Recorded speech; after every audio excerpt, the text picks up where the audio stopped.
On this season of Destination Earth, Akane and I head back to her home country of Japan to explore the southern reaches of the island. Join us as we make our way across Nagasaki Prefecture, as we learn about its atomic past, discover its incredible countryside, and hike some of Japan's most scenic trails.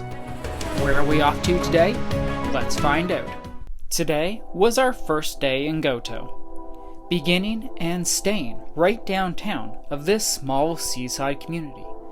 You may have thought our goal was to start at this lovely castle, and it was, except it was closed. In lieu, we bumped ahead our afternoon plan of hiking Onidake. In our experience, hiking a trail that involves any sort of elevation gain typically requires a decent drive from the city. Onidake was the opposite.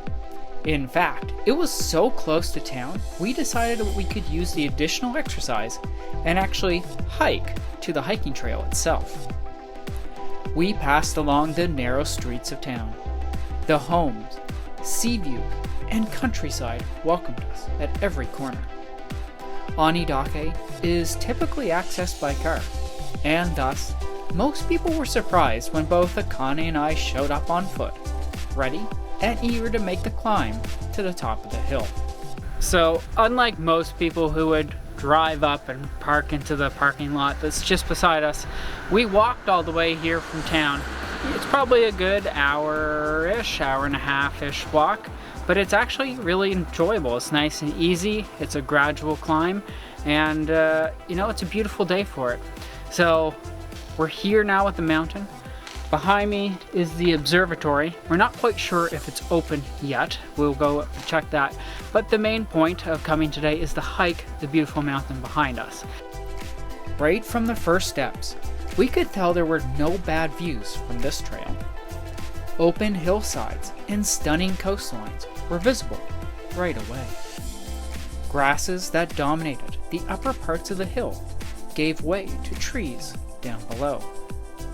We had hiked two other trails in southern Japan that showcased the grasslands in the area: Kawache Toge Pass back in Hyodo, and Sashidaki, a trail also in Hyodo we just hiked prior to making the trip by ferry boat from Nagasaki to Fukue, where we are now.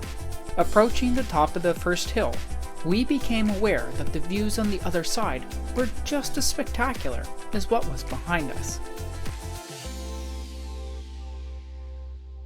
We have made it at least part way up, so we have really contrasting views, which is really nice. On one side, it's nothing but the ocean. On the other, we can overlook the city and the walk that we made to come in.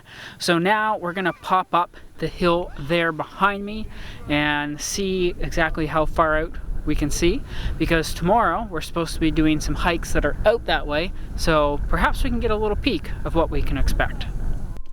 It's funny, the idea of blissful unawareness is sometimes a good thing, while other times knowing what's actually on the other side opens up our experiences even more. These are the thoughts that were going through my mind as we climbed. We wouldn't have known about the stunning scenery, the vast coastlines, and the towns that occupied them without climbing to the top. It makes me wonder how exciting it must have been to discover a land that had yet been unknown. To sail across the sea, for example, to find massive stretches of land only touched by a handful of souls from the indigenous inhabitants. This will never compare to that, but the idea of pushing forward for a greater reward is something that we can carry with us.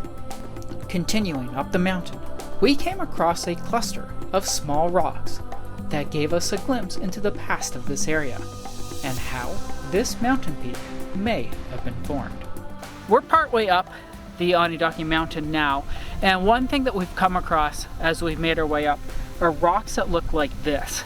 So it's going to give you a little bit of an intro to probably how this area formed. Our final push was toward the very top of the hill, the highest point in the area. As before, we were treated with ample views along the way. The hikes in this area of Japan have been nothing but short of spectacular. Back home in Nova Scotia, Canada, the trees seem to occupy most of the landscape. Views like this are only seen from select locations, often reserved for those who make it to the destined overlook, or from the very peak of a hill or mountain. The ample, open space here, however, treated us the entire way. So we have made it to the top of Onidake Mountain, and as expected, the views are spectacular. You have water on either side of you, lots of beautiful farmland, lots of mountains. There's a bunch of little towns that we didn't know existed until we got up here. So it's a really, really beautiful spot.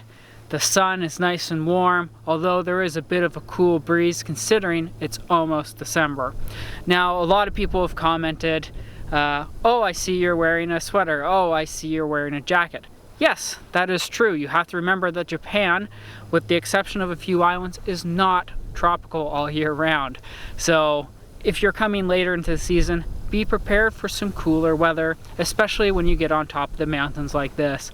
That said, it's still like 15 degrees today, so it's a beautiful, warm, sunny day that I would take any day to go for a hike like this and enjoy these views. From the very top, we could see 360 degrees. Small villages hidden from our view popped into sight. Clear sightlines along the coast were present, and mountain after mountain peak appeared in the distance. It's hard to beat this combination of natural and man-made beauty found at this location. Our first day in Goto was treating us well. With such spectacular images seen here, we were excited to see what the rest of the island had planned for us.